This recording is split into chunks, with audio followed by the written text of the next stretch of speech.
I left my husband after he threw red wine in my face for looking at another man. I drove 4 hours to my sister and filed for divorce the same week. I knew it was over the moment the red wine hit my face, not just because of the stinging in my eyes or the stain blooming on my white blouse, but because of the silence, the deafening, complicit silence of everyone watching as my husband, across a crowded room, delivered a public punishment for the unforgivable crime of looking at another man. It was my coworker's birthday party, just a casual get-together. I was at the snack table, chatting with a new woman, when my husband's friend reached for a chip. Like anyone would, I glanced up. 3 seconds, maybe. No smile, no flirtation. Just a quick acknowledgement. But from across the room, my husband saw. He walked over, red wine in hand, without a word. And then he threw it, directly into my face. The wine burned. It stung my eyes, ran into my nose, and soaked my pristine white blouse. And then he said it, loud enough for everyone to hear. That's what she gets for looking at other men. Nobody moved. Nobody spoke. His friend, the one I'd supposedly looked at, stared at the ground as if he wished the earth would swallow him whole. The woman I was talking to, she just handed me a napkin and quickly vanished. My husband grabbed my arm. "We're leaving," he said, his voice cold and flat. Confused, I followed him to the car, the wine still burning and dripping from my face. All the way home, he lectured me. How I'd embarrassed him. How I'd flirted in public. I tried to explain. I only glanced at him. I wasn't flirting. But he just cut me off. "Enough. You should know better." That phrase, it hit me like a ton of bricks. You should know better. It was his go-to. The unspoken justification for every minor punishment. For 5 years, I had rationalized, forgotten, or just pretended those incidents weren't so bad. I remembered our first year. I'd laughed too long at another man's joke at a dinner party. No wine was thrown then. But he ignored me for 4 excruciating days until I apologized for disrespecting him. In our 3rd year, he decided I dressed too nicely for work. "Who are you trying to impress?" he'd sneered. After that, I started wearing baggy clothes. Anything to avoid the inevitable conflict. By the 4th year, he was checking my phone while I slept. He once grilled me for a week over a text from a male coworker about a project deadline, even after I showed him the entire innocent conversation. Miscommunication, I'd always told myself. That was my excuse for everything. I convinced myself he loved me too much, that it was just jealousy. I thought being more mindful of my behavior around men was the solution. But the wine thrown in my face in front of dozens of people, was deliberate. It was intentional. It was abuse. In that moment, I confessed something to myself. Everything had been abuse. Back home, I stood in the bathroom, washing the wine from my face. He followed me, watching from the doorway. He apologized, but then quickly added, "But you made me. You wouldn't have to learn if you knew how others saw you, how much I cared about your actions." Looking in the mirror, through the wine-streaked reflection, I saw him clearly for the first time in 5 years. He wasn't sorry. He was justifying. He didn't love me. He ruled me. He didn't want to teach me respect. He wanted to instill fear. "Yes," I heard myself say, "I understand. I promise to improve." He hugged me from behind, a triumphant smile on his face, knowing I would let him believe everything was fine. I needed him to believe it. Monday morning, he left for work at 8:30, just like always. I called in sick, then began to pack. Only clothes, my important documents, and my grandmother's jewelry.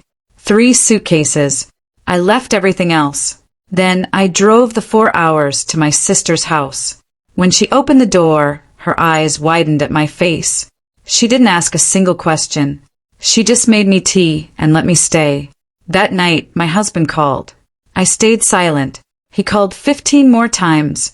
Then the texts started flooding in. Worried, angry, threatening, apologetic, desperate. After 4 cycles, I blocked his number. My sister, bless her, recommended a domestic dispute lawyer. The very next week, I filed for divorce. He, of course, disagreed. Tuesday morning, I woke up on my sister's couch. Dried wine still caked in my hair, sticky and sour. My neck ached from sleeping in an unfamiliar position. My phone lay face down on the coffee table. When I picked it up, 42 missed calls from him blinked on the screen. He'd tried every number I'd blocked the night before. Then, he started calling from unfamiliar lines, borrowed phones, company lines. I deleted the notifications before checking voicemails. My sister was already up. I heard her moving around, the coffee maker gurgling, cabinet doors opening and closing in the kitchen. My body felt like water as I tried to sit up. The night before had been a blur of panic, but now my actions became crystal clear. I had left my husband. I had left my life, my home, everything. There was no going back. My sister brought me 2 steaming mugs of coffee.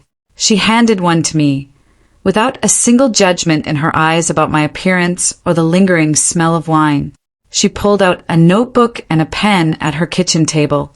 "Let's make a list," she said, suggesting I write down everything I needed to do. My hands were shaking too hard. I gently gave her the pen, and she began to write. The list started simple. Call the lawyer, retrieve bank accounts, change addresses. But it quickly grew, spanning 2 full pages. Each item felt impossible. It was a list that implied this was permanent. My grandmother's jewelry was tucked away in my dresser drawer, but forgotten wedding photo albums flashed in my mind. 3 suitcases. That was my life now. My sister kept writing. Cancel joint credit cards, change beneficiaries, update emergency contacts. Her handwriting looped across the page, the pen scratching a steady rhythm. When she finished, she handed me the notebook. My throat tightened just looking at it. She squeezed my hand. "We'll take it one by one," she promised. After a long shower, finally washing the wine odor from my hair, I called work. My boss, Miles Carter, answered on the second ring. I requested the week off for a family emergency. My voice cracked, and I hoped he didn't hear the tears. "Of course," he said, his voice softening. "Take whatever time you need." It was the company I'd been with for 5 years where I'd been trained, and I agreed. I heard him breathing on the other end of the line during his pause. "Just rest," he said. "Your job will be waiting for you." I hung up and cried again, this time on my sister's guest bed. Wednesday morning, my sister took me to the bank. I sat in the parking lot for 12 minutes, staring at the doors. They looked like any other bank, all glass and potted plants, but stepping through them felt irreversible. This was about taking our money and making it mine. My husband would understand my seriousness then. "How can I help you?" the desk clerk asked, her smile professional, but her eyes darting to a colleague. I asked to separate joint accounts for my husband. She looked back at her colleague, then turned to me. I pretended not to notice their shared glance. She asked for my ID and account info. My hands shook as I filled out the paperwork. She explained I could legally withdraw funds or close the account since both our names were on it, but the implication was clear.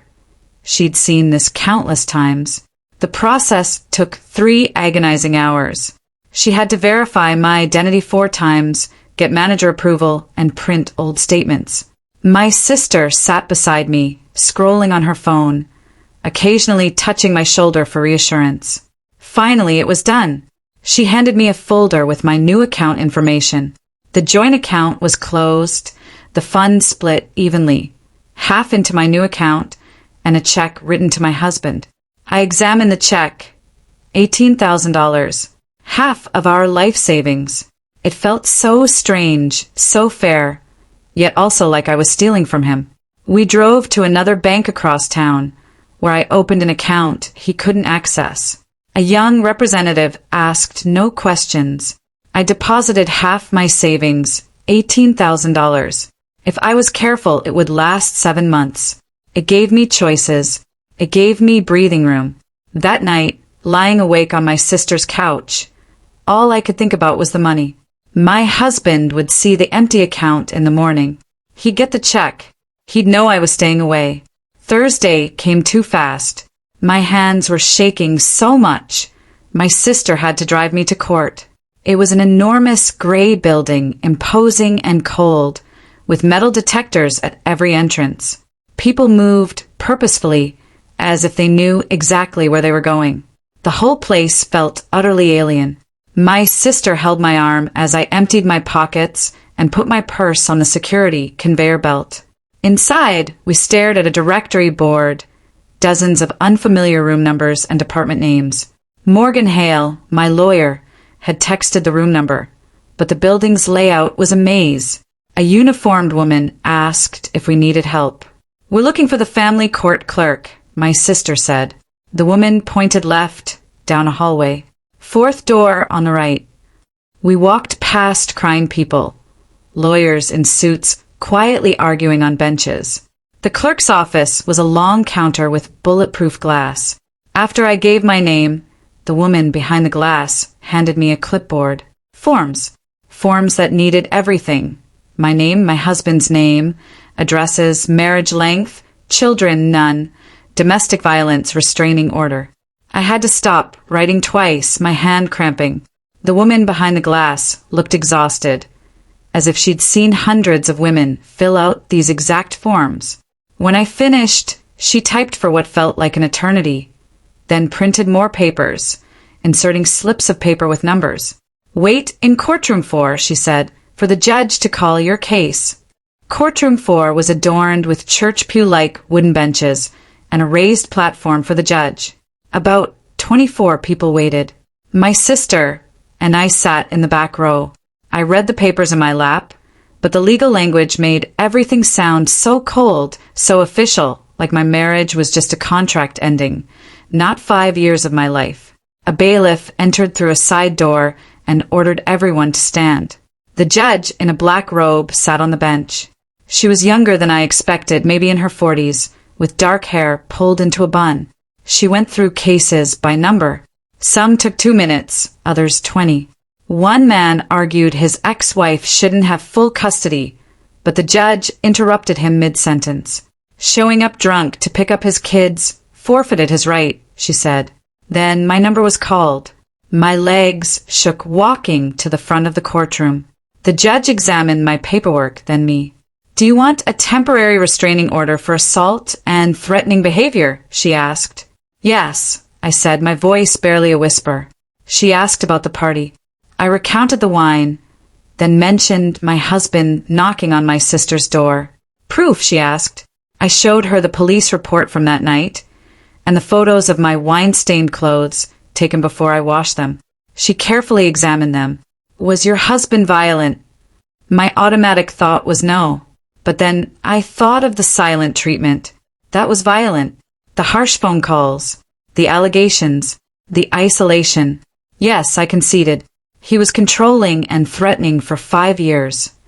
She typed notes into her computer, then looked at me again. She asked where my sister, my husband, and I worked. I gave her all the addresses. More notes, more printing. The bailiff handed me the papers after she signed them. A restraining order. My husband was ordered to stay 600 feet from me, my sister, my workplace, and my sister's home. Immediately. She promised a process server would deliver the papers to him at work tomorrow. If he disobeyed, he'd be arrested. "Understood?" she asked. "Yes," I said. She called the next case, but not before advising me to stay safe. The whole thing took 12 minutes. My sister squeezed my hand. We left the courtroom. In the hallway, I started sobbing. I cried on my sister's shoulder until I ran out of tears. Driving home, we were silent. I stared at the restraining order in my lap. 600 feet. That was the distance we had to maintain after 5 years of marriage. It felt like too much space and yet not enough. Friday, I went through my 3 suitcases. I laid my meager belongings out on my sister's guest bed. For jeans, 6 shirts, 2 dresses, underwear, socks, a toothbrush, makeup, my birth certificate, social security card, and my grandmother's jewelry. That was it. In my eagerness to escape, I'd grabbed only the essentials. I'd forgotten my winter coat, my sweaters. my travel and wedding photo albums, the recipe box from my grandmother, which I'd promised my mother I'd protect, my favorite books, the Christmas blanket my sister gave me 3 years ago. Everything stayed at his house. I called Morgan Hale and told her what I'd left behind. She suggested sending a police escort back to retrieve more belongings, but only after he'd received the restraining order. She advised waiting until he was fully aware of the legal consequences before taking any action. So I had to wait. I slept under a borrowed blanket at my sister's house, wearing the same 6 shirts while my belongings sat in a house I couldn't return to. Morgan Hale called before I'd even finished my coffee Monday morning. His lawyer delivered my husband's service response, she said. Dylan Pierce, his lawyer, is protesting the divorce. She read parts of the letter to me over the phone. My husband expected me to pay half the legal fees, claiming I'd abandoned the marriage without cause. It made me sick. 5 years of controlling behavior and wine in my face apparently didn't constitute cause. According to him, I just woke up and decided to end our marriage without warning. Morgan Hale's voice was firm. This is a common intimidation tactic, she explained. His claims will fail in court, especially with your evidence of abuse and threatening behavior. But, she warned, without his cooperation, the divorce will take longer and cost more. He'll try to prolong and complicate the process. How long? How much? She estimated 7 months, and several thousand more in legal fees. The weight of it pressed down on my shoulders. 7 more months. 7 more months of court dates, legal battles as lawyers, and paperwork designed to punish me. My freedom was still 7 months away. Wednesday morning, I woke up with knots in my stomach. Today, I'd face him in court. Morgan Hale drove me to the courthouse at 9:30, explaining the hearing. The judge would review the temporary restraining order and extend it if there was a continuing threat. My husband's attorney would oppose it, and I might have to testify. The courthouse was intimidating. Ancient marble floors, high ceilings echoing every sound. After security, we found the right courtroom on the 4th floor.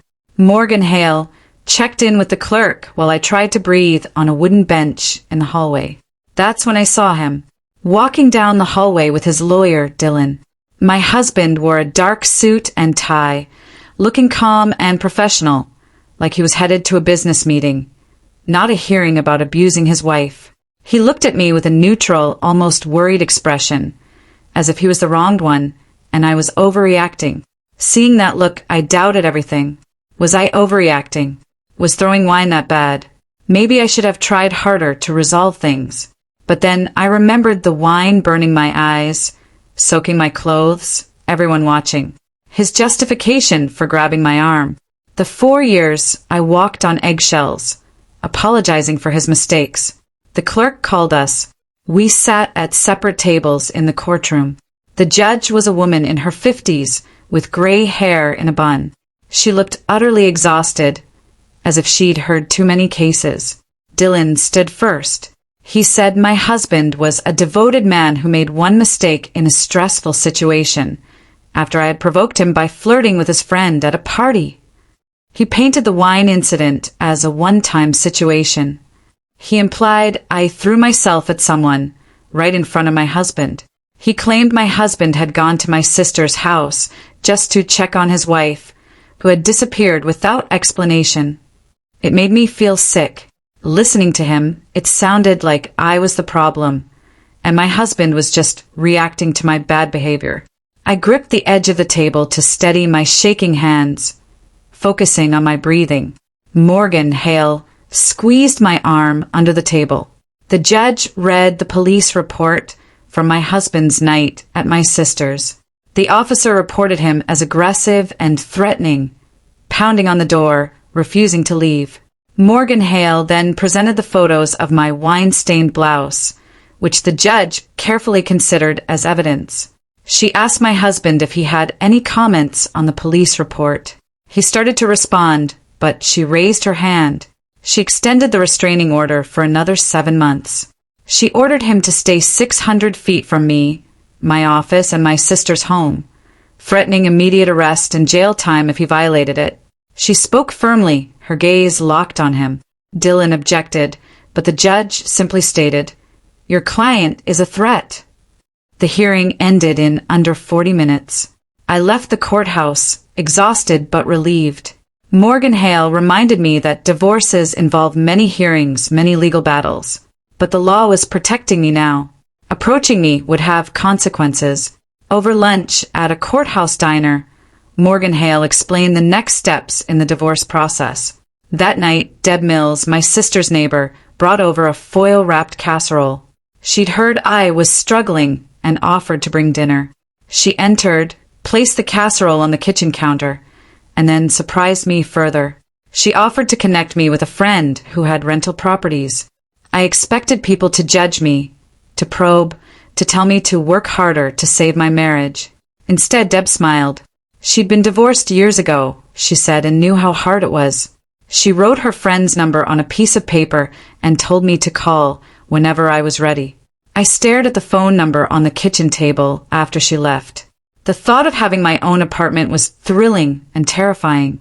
My sister went to bed, and I started searching for rentals online. Every affordable option, based on Street View photos, seemed to be near my old neighborhood or in an unsafe area. The nice apartments in good neighborhoods were too expensive for my salary, especially with the legal fees piling up. I realized just how financially dependent I'd been in my marriage. My husband had always made the big financial decisions. Where we lived, what we could afford. I'd let him lead because it was easier than arguing. I scrolled through tiny studios in sketchy neighborhoods, wondering if I could survive on ramen and rent. The search made me feel small, weak. While I was browsing more apartment listings on my sister's couch Thursday afternoon, my phone vibrated. An email notification. "We need to talk." Unknown sender. I opened it. It was from my husband. A lengthy message about how I was destroying our marriage and wasting 5 years. He apologized for the wine incident, but then, true to form, accused me of irritating him. He claimed he loved me unconditionally and couldn't understand why I was harming us. The next paragraph called me selfish and cruel for getting a restraining order and making him look like a monster. He suggested I resolve this at home if I truly loved him. Finally, he asked me to call him for an adult conversation. Reading it, my chest tightened. My hands shook. I immediately called Morgan Hale and read her the email. She demanded I send it to her instantly. "Using a fake email account to contact you is a clear violation of the restraining order," she stated. "This email shows the manipulation and abuse cycle I warned you about. Apologies and declarations of love are always accompanied by blame and accusations." She said I was not responsible for his actions. She advised me to report the email to the police and under no circumstances to respond. I emailed the police and Morgan Hale. Within hours, a detective called. They had traced the email to my husband's home IP address. An arrest for violating the restraining order was imminent. I was surprised by a mix of relief and guilt. He had broken the law, but I still felt responsible. The detective later confirmed they'd arrested him at home. He was held for 2 nights before posting bail. That week, Harper Quinn and I had our usual nighttime therapy session. I shared the email, the arrest, and my lingering guilt. She gently helped me see that years of my husband blaming me for his actions had conditioned me to feel responsible. "Separate his decisions from your reactions," she urged. "He broke the restraining order. Emailing you was his choice, his decision, not yours." The rest of the session focused on recognizing when I was taking responsibility for other people's actions. The following week, Morgan Hale called to say the divorce was in discovery. This meant we both had to provide extensive financial documentation. Bank statements, tax returns, pay stubs, asset, and debt. Documentation. My husband's lawyer, she said, had requested incredibly extensive documentation about my spending habits and work history, going back 6 years. Another intimidation tactic, Morgan Hale confirmed, designed to intrude and overwhelm you. She assured me we'd comply with reasonable requests, but not excessive or irrelevant ones.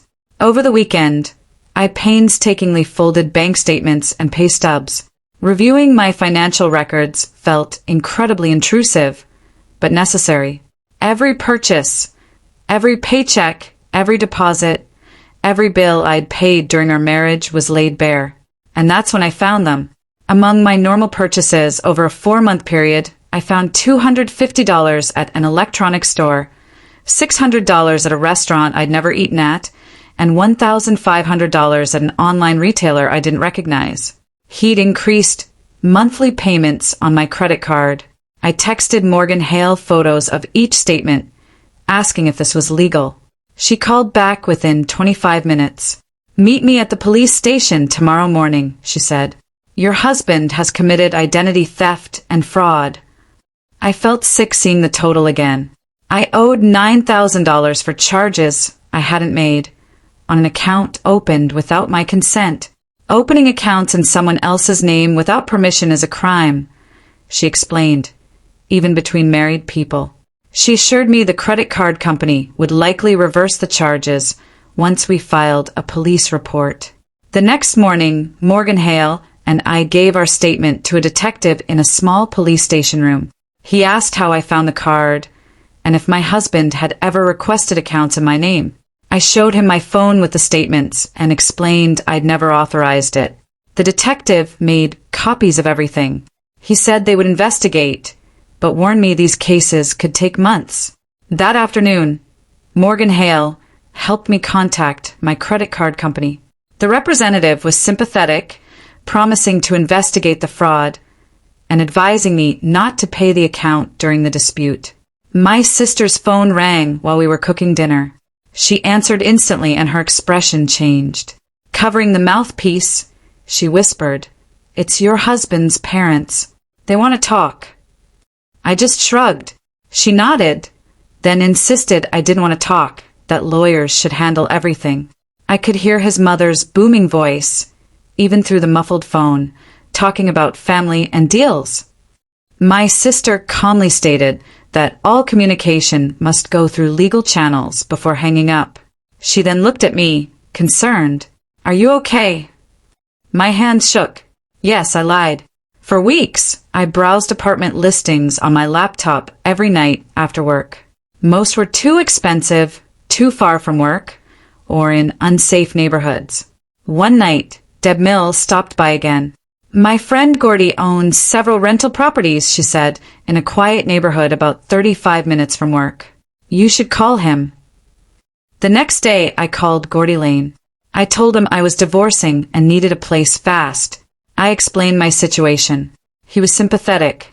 He offered to help me with the security deposit, understanding the financial strain of legal fees, and told me he had a 2-bedroom available immediately.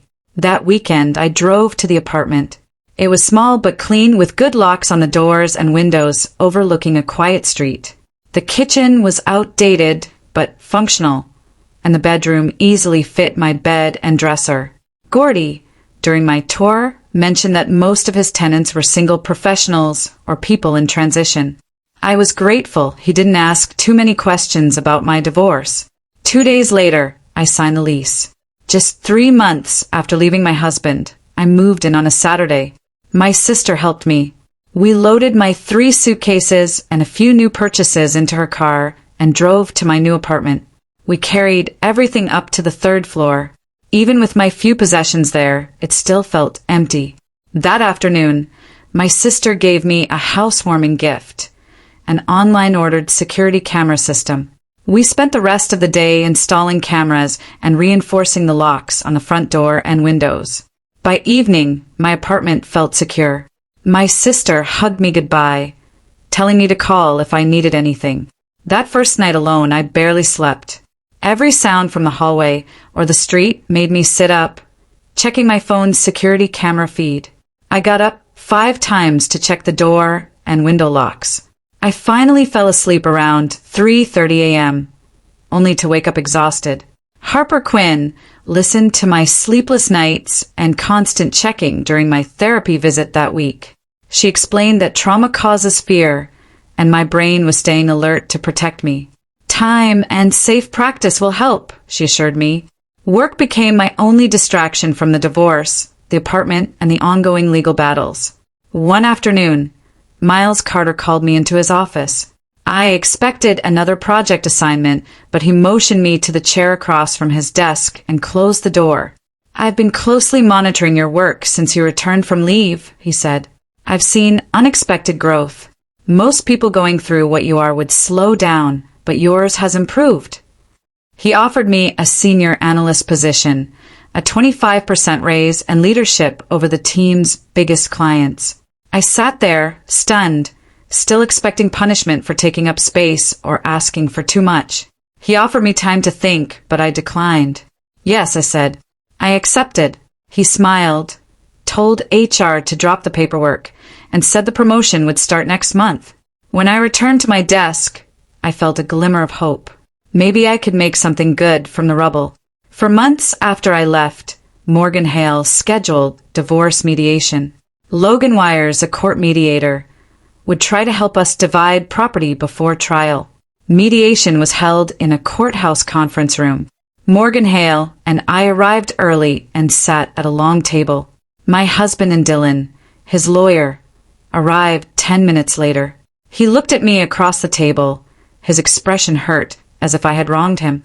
Guilt pricked at me, but Morgan Hale squeezed my hand under the table, a silent reminder of why I was there. Logan explained the mediation process, advising us to focus on practical issues rather than emotions. For the first hour, we discussed minor details, agreeing quickly on most. I would keep my car and belongings, he would keep his tools and sports gear, and we would divide wedding gifts by donor. But everything stopped when we reached his house and car. My husband demanded I sign over all my rights to keep both. He claimed he'd paid more of the mortgage and that the house was close to his workplace. 5 years of marriage. I wanted a fair share of our equity. Morgan Hale provided proof that I had helped with household expenses and property maintenance. We debated for nearly 2 hours, reaching no agreement. After 4 hours of mediation, most minor issues were resolved, but the major ones were not. Logan admitted that some cases were simply unresolvable through mediation. Morgan Hale walked me to my car afterward, warning me that trial would take months and cost thousands of dollars. I understand, I told her, but I won't give up my legal rights just because he wants his way. The following week, Harper Quinn mentioned a domestic violence survivors support group at a downtown community center, meeting every other Thursday night. I was nervous. Socializing with strangers, especially about something so raw, seemed exhausting. But then I realized my life had become an endless cycle of legal battles, therapy appointments, and constant surveillance. Maybe an evening with regular people, doing normal things, would help. Yes, I told her, and Sam Reed smiled. She promised to text me the address. The book club met at a house in an unfamiliar neighborhood. I brought the book I hadn't finished and a bottle of wine I'd bought on the way. Sam introduced me to the other women, 7 of them, ranging in age from late 20s to early 50s. They were welcoming. They didn't ask why I was there or about my life. For about 90 minutes, we discussed the book. I hadn't finished it, but I understood the conversation. Then we switched topics. Someone's daughter was applying to college. Another's employee was promoted. Regular things. Nothing about restraining orders or abusive husbands. One woman described a difficult divorce from years ago. She didn't say much, but she said it was one of the hardest things she'd ever done, and she came out stronger. She looked at me then, as if Sam had told her about my situation, but her words were hopeful, not pitying. Driving home that night, I felt better than I had in months. Being around people who treated me like a person, not a victim or a case, reminded me that life could return to normal. For months after leaving my husband, I met someone at the coffee shop I'd started going to on the other side of town. He was behind me in line. We chatted about the weather, the length of the line. He asked if I came here often. I told him I'd started a few weeks ago. He said he'd been coming for years and recommended the breakfast sandwiches. After talking for a while, He asked if I wanted to get coffee sometime. My initial reaction was panic, but he seemed nice, normal. And it had been so long since anyone had expressed interest in me. I said yes before I could talk myself out of it. We met for coffee that following Saturday. It was just coffee and conversation in a public place in the middle of the day. He talked about his accounting job, his dog, his hobby of building model trains. I told him about my job, but kept everything else vague. The entire time I was anxious. I kept an eye on the door. Every time someone came in, I tensed up, expecting to see my husband. I couldn't concentrate on what this man was saying because I was too busy scanning the room, plotting escape routes. After about 90 minutes, I excused myself, saying I needed to run errands, and left. He looked disappointed, but said he'd like to see me again. I said maybe, but I knew I wouldn't. At my next therapy session, I told Harper Quinn about the date. She asked how I felt. I admitted I'd been too anxious to enjoy any of it. That's perfectly normal, she said. It's probably too soon for you to consider dating. She explained that I needed to focus on healing and rebuilding my sense of self before I could be ready for a new relationship. Part of me felt relieved. It was like I had permission to be unprepared, that I didn't have to push myself faster than I could handle. Harper Quinn explained that healing was not a linear process, and I shouldn't rush through it because I assumed I should be over it by now. 7 months after I filed for divorce, Morgan Hale called. The trial date had been set. We'd be going to court in 4 weeks to resolve the remaining issues regarding the house and car. She explained we needed to meet several times before then to prepare. She'd ask me practice questions, getting me ready for what Dylan would ask. She warned me he'd try to make me look bad.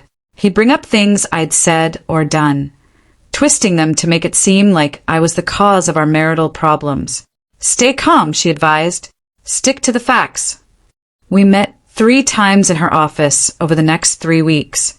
She pressed me on the wine incident and the years leading up to it.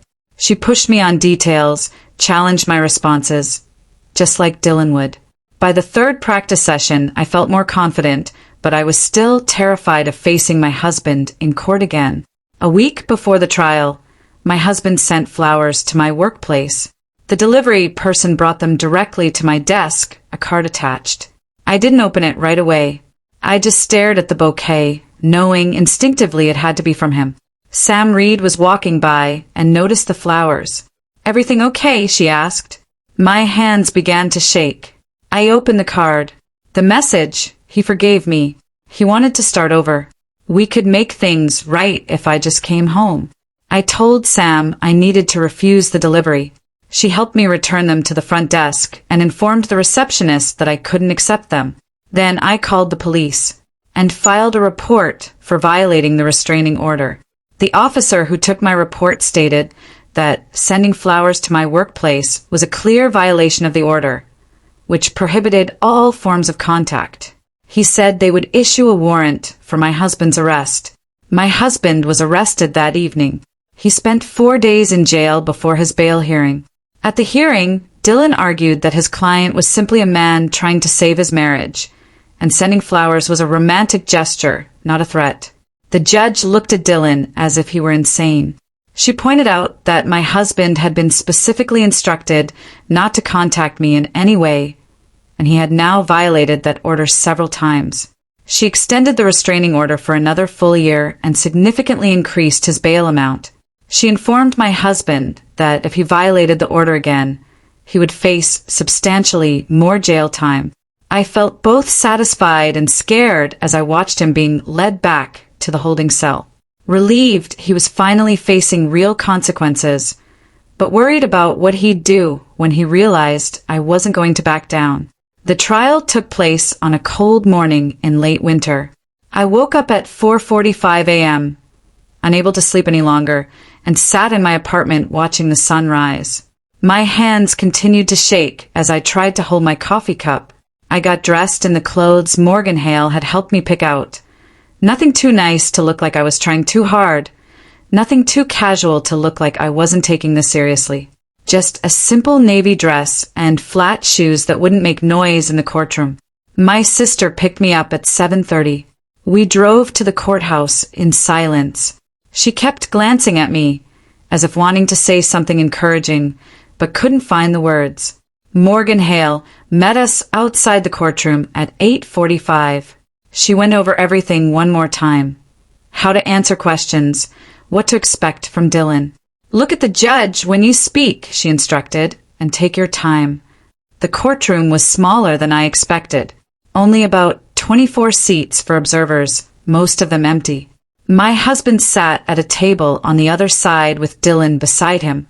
He wore a suit I'd never seen before, his hair cut shorter. He looked like a different person, calm and reasonable, someone who would never throw wine in anyone's face. The judge came in and we all stood. She was an older woman with gray hair pulled back in a bun, reading glasses on a chain. She told everyone to sit and began the preliminary motions. Then Morgan Hale called me to the witness stand. I walked up, placed my hand on the Bible, and swore to tell the truth. My voice came out steadier than I expected. Morgan Hale started with easy questions. How long we'd been married, where we lived. Then she asked me to describe what happened at the party. I told the whole story, standing by the snack table, looking up when his friend came over, the wine hitting my face, going in my eyes, him saying, "That's what I get for looking at other men." Everyone watching. Nobody saying anything. Dylan objected twice during my testimony, but the judge overruled him both times. Then Morgan Hale asked about the years before the party. I described the silent treatments, the phone checking, the accusations about my clothes, how he'd made me apologize for laughing at someone's joke, how he'd shown up at my work without warning to check on me. Dylan objected again, claiming I was bringing up irrelevant past incidents to make his client look bad. The judge cut him off. The pattern of behavior, she said, is relevant to understanding the current situation. Morgan Hale then asked about the financial abuse. I told her about finding the credit card he'd opened in my name, the $9,000 in charges I never made, how he'd controlled all our money, making me ask permission to buy anything. Dylan stood up. "Your Honor," he said, "my client was simply engaging in normal marital financial management. She's exaggerating." The judge told him to wait his turn. Finally, Morgan Hale asked what happened after I left. I described the phone calls and texts, him showing up at my sister's house, the fake email account, the flowers he sent to my work after the restraining order. Dylan tried to object again, but the judge cut him off, telling him she'd hear his side when it was his turn. When Morgan Hale finished, Dylan stood up to cross-examine me. "Have you ever been diagnosed with any mental health conditions?" he asked. Morgan Hale objected. "Sustained. Have you been faithful during the marriage?" "Yes," I said. "Have you ever lied to your husband about where you were going or who you were with?" "No," I replied. "Do you think it's normal for a wife to run away without warning and take half the money from their joint account?" "I didn't run away," I said, my voice steady. "I left an unsafe situation." He asked if I had any proof the wine incident actually happened the way I described. "There were dozens of witnesses at the party," I said. "No," he pressed. "But have any of them come forward to testify?" "No," I admitted. "But that doesn't mean it didn't happen." He kept pushing, trying to make me sound vindictive or unstable, but I stayed calm. I stuck to the facts, just like Morgan Hale had taught me. When he finally sat down, I felt exhausted, but relieved it was over. The judge called a 20-minute recess. In the hallway, my sister came up and hugged me. "You did great," she whispered. "Anyone watching could see you were telling the truth." When we went back in, Morgan Hale called my sister to testify.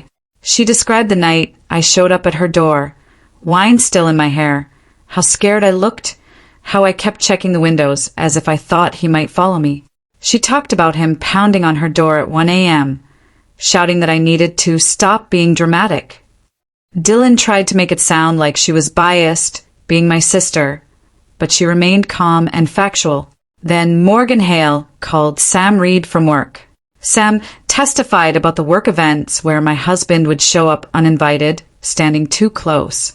how he'd call the office multiple times a day to check on me, how I had started wearing baggier clothes and stopped going to happy hours.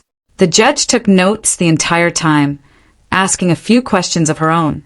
After Sam finished, Dylan called my husband to testify. He walked up to the stand, looking sad and defeated. He talked about how much he loved me, how he'd made mistakes, but that I was blowing everything out of proportion. He claimed the wine incident was a one-time loss of control after I had been flirting with his friend all evening. He said checking my phone was normal because he'd been worried about me working late so often. Showing up at my sister's house? Just trying to make sure she was safe. His performance was good. Too good. I started to worry the judge might actually believe him. Then Morgan Hale stood up to cross-examine. She asked about the credit card. He claimed he'd opened it for household expenses and that I knew about it. She pulled out the bank statements, showing charges for bars and restaurants I'd never been to. He mumbled that he couldn't remember every purchase. She asked why he'd used my name and social security number without asking me first. It was easier that way, he said. Do you think that's legal? She pressed. He started getting frustrated. She asked about the restraining order violations. He insisted sending flowers wasn't a crime. Did you read the order? She asked, her voice sharp. The one that specifically said no contact of any kind. The order was ridiculous, he scoffed. Do you think you are above the law? His voice rose. He said I'd turned everyone against him and made him look like a monster when all he'd done was love me too much. The judge told him to lower his voice. Morgan Hale had one last question. Is throwing wine in someone's face how you show love? He slammed his hand on the witness stand. She pushed me to it, he yelled. That's enough, the judge declared, excusing him from the stand. He walked back to his table, breathing hard, Dylan looking like he wanted to disappear. The judge said she'd take 10 days to review everything and issue her ruling. We all stood and filed out of the courtroom. My husband tried to make eye contact with me, but I looked straight ahead, walking past him. Morgan Hale said she thought it went well, and that his outburst had probably helped our case more than anything. 10 days later, Morgan Hale called. The ruling had come through. The judge granted the divorce. She awarded me half the equity in the house, which my husband had to refinance to buy out my share. She assigned him full responsibility for the fraudulent credit card debt. I also got to keep my car and my grandmother's jewelry, which he'd been refusing to return. The judge's written decision contained powerful language, specifically noting a pattern of controlling and abusive behavior. Reading those words felt like a profound confirmation. What I'd been through was real. It was serious.